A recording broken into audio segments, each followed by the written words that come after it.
Bharat Russia युक्रेनचं युद्ध थांबवू शकतो इटलीच्या पंतप्रधान जॉर्जिया मेलोनी यांचं भारताबाबत मोठं आंतरराष्ट्रीय विधान।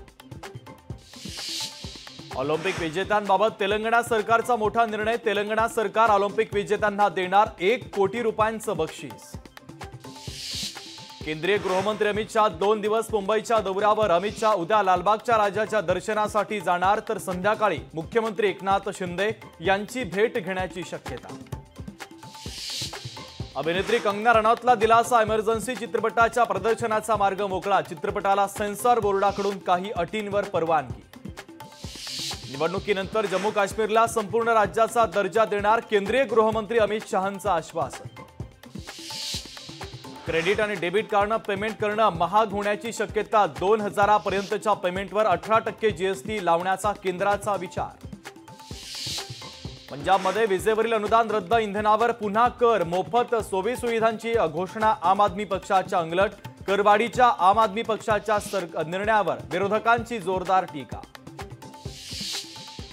नागपूरमध्ये 1.5 दिवसांच्या गणेश मूर्तींचं विसर्जन करण्यासाठी 419 कृत्रिम तलावांची उभारणी, तर गणेश भक्तांच्या मदतीसाठी पालिकेच्या कर्मचाऱ्यांची नियुक्ती। अन्नत्याग आंदोलनामुळे रविकांत तुपकर यांची प्रकृती खालावली। रविकांत तुपकर छत्रपती संभाजीनगरच्या रुग्णालयामध्ये दाखल। आसाममध्ये आधार कार्ड बनवण्यासाठी नवा नियम लागू। यापुढे राज्यात आधार कार्ड काढण्यासाठी एनआरसीची नोंदणीची रिसीट आवश्यक। आसामच्या मुख्यमंत्र्यांची माहिती।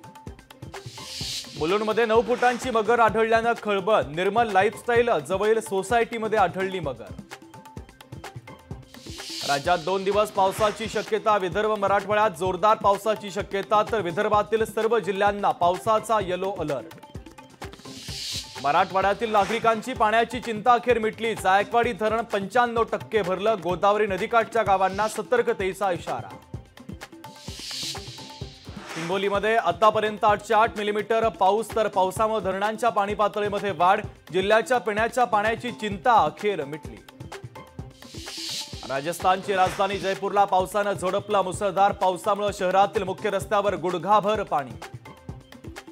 मुंबईत सीबीआयची मोठी कारवाई। केंद्रीय जीएसटी विभागाच्या अधीक्षकासह 2 जणांना अटक। व्यावसायिकाला 18 तास डांबून पैसे उकळल्याचा आरोप।